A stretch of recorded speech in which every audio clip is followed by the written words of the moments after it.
అద్భుతమైనటువంటి సన్నివేశం ఇవాళ ఆలయాల్లో స్పష్టంగా కనబడుతుంది. గతంలో ఇవన్నీ మర్చిపోయారు. 5 సంవత్సరాలు అసలు వేద మంత్రాలే చెప్పే పరిస్థితులు లేవు, పూజా కైంకర్యాలు చేసే పరిస్థితులు లేవు, ఆలయ కమిటీలను వేసిన దాఖలాలు లేవు. ఇవాళ వాటన్నిటినీ ప్రక్షాళన చేసుకుంటూ ఈ రాష్ట్రంలో ఉన్నటువంటి 27,000 ఆలయాల్లో ఇవాళ ఒకటొకటిగా వాటిని తిరిగి ప్రజల మధ్య భక్తులకి అందించే కార్యక్రమం చేస్తున్నాం. ఈ విధంగా చేస్తూ వచ్చినప్పుడు కృష్ణపట్నంలో ఉన్నటువంటి శ్రీ కామాక్షి దేవి సమేత శ్రీ శ్రీ శ్రీ సిద్ధేశ్వర వేణుగోపాల స్వామి వారి యొక్క దేవస్థానాల యొక్క ప్రతిష్ట, వాటికి అవసరాలు ఏ విధంగా జరుగుతున్నాయి, ఇవి ఎలా నిర్మించబడ్డాయి, మన పూర్వీకులు వేల సంవత్సరాల క్రితం వీటిని ఎలా నిర్మాణం చేశారు అనేటువంటి దానిలో మరి ఇవాళ ఉదయం నుంచి నేను ఆలయం సంబంధించినటువంటి చారిత్రక పుటల్ని తిరగవేస్తూ వస్తూ ఉంటే ఒక అద్భుతమైనటువంటి కార్యక్రమం నా కళ్ళ ముందు నేను చదవడం జరిగింది. క్రీస్తు శకం 10-11వ శతాబ్దాల మధ్య ఈ ఆలయాలకి శ్రీకారం చుట్టబడిందని, కృష్ణపట్నాన్ని ఆనాడు గండ గోపాలపట్నంగా పేరునింది అని చెప్పి ఇవాళ చరిత్ర చెబుతుంది, చరిత్ర పుటల్లో ఉంది. ఇవే మనం అందరం కూడా తెలిసింది. బహుశా నా తరమే కాదని నాకు ముందు తరం వాళ్ళకు కూడా కృష్ణపట్నం అనేది తెలుసు. ఈ గండ గోపాలపట్నం అనేటువంటి పేరు మనకి కనుమరుగైపోయింది. వాళ్ళు చూద్దామన్నా కనిపించే పరిస్థితి లేదు. ఆలయాల శాసనాల్లోనే ఇది దొరుకుతుంది. ఇవన్నీ పరిశీలన చేసినప్పుడు ఇక్కడ ఉన్నటువంటి కృష్ణపట్నం ఓడరేవుకు కూడా ఆనాడు గండ గోపాలపట్నం ఓడరేవుగా పిలిచేవారు అని ప్రసిద్ధిగాంచింది ఆనాడు చరిత్రలో అని ఈరోజు మనకి శాసనాల్లో వెల్లడవుతూ ఉంది.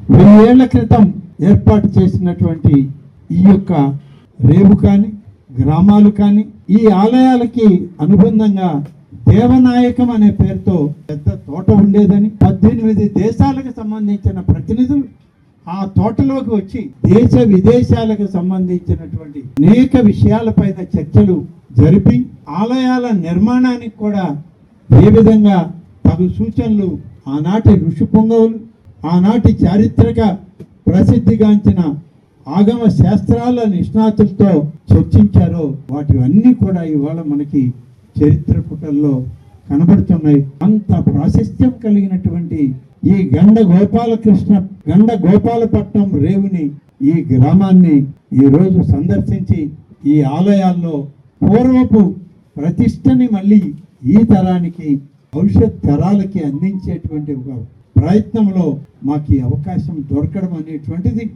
నిజంగా ఆ సిద్ధేశ్వర వేణుగోపాల స్వామి మమ్మల్ని ఆశీర్వదించి ఇక్కడికి పిలిపించినట్లే తప్ప ఇదేదో ఎవరో పిలిస్తే మేము రావడము, మాకై మేము రావడము కాదు. మాకు ఆలోచనలు ఉండొచ్చు, కానీ ఇన్నాళ్ళు రాని ఆలోచన, రాని అవకాశం ఈరోజు ఈ సమయంలో వచ్చిందంటే వాళ్ళు పిలిస్తేనే, పిలిచి ఇవన్నీ మీరు చేయండి అంటేనే ఇవాళ మీ శాసనసభ్యుడికి కానీ నాకు కానీ మా అధికారులకు కానీ ఒక మంచి అవకాశం భగవంతుడే ప్రసాదించాడని చెప్పి నేను ఈ సందర్భంగా భావిస్తూ ఉన్నాను. కాబట్టి అనేక విషయాలు ఉన్నాయి. వీటన్నింటిలోకి పోతే చాలా విషయాలు చెప్పడానికే సమయం సరిపోదు. విద్యుత్ వినియోగదారులకి శుభవార్త. కరెంటు బిల్లు ఎక్కువ వస్తుంది అని బాధపడుతున్నారా? ఏసీ మరియు ఇతర ఎలక్ట్రికల్ గీజర్లు, హోమ్ అప్లయన్సెస్ వాడకంలో పొదుపు చేస్తున్నారా? ఇప్పుడే నిర్ణయం తీసుకోండి. కేంద్ర రాష్ట్ర ప్రభుత్వాలు పీఎం సూర్యగర్ పథకం ద్వారా 78,000 సబ్సిడీతో మరియు వినియోగదారులకు తక్కువ ఖర్చుతోనే బ్యాంక్ లోన్ సదుపాయం, తక్కువ 65 పైసల వడ్డీతో మీరు కట్టే కరెంటు బిల్లు బ్యాంకు ఈఎంఐ కట్టే విధంగా ప్రముఖ కంపెనీలు టాటా, అదానీ, వారీ, సోలార్ 25 సంవత్సరాల కంపెనీ వారంటీతో ఉచిత డాక్యుమెంట్ ఛార్జీలతో మా సిబ్బంది ద్వారా నిర్ణీత సమయంలో సమకూర్చబడును. కనుక ప్రతి ఒక్కరూ ఈ అవకాశాన్ని సద్వినియోగం చేసుకోండి. పూర్తి వివరాలకు ఈ క్రింది నంబర్లకు సంప్రదించండి. 9985299995, 9490471476, 9177038604. Terosol green energy solutions private limited. Andhra Pradesh అన్ని జిల్లాల్లో అందుబాటులో ఉన్నాయి.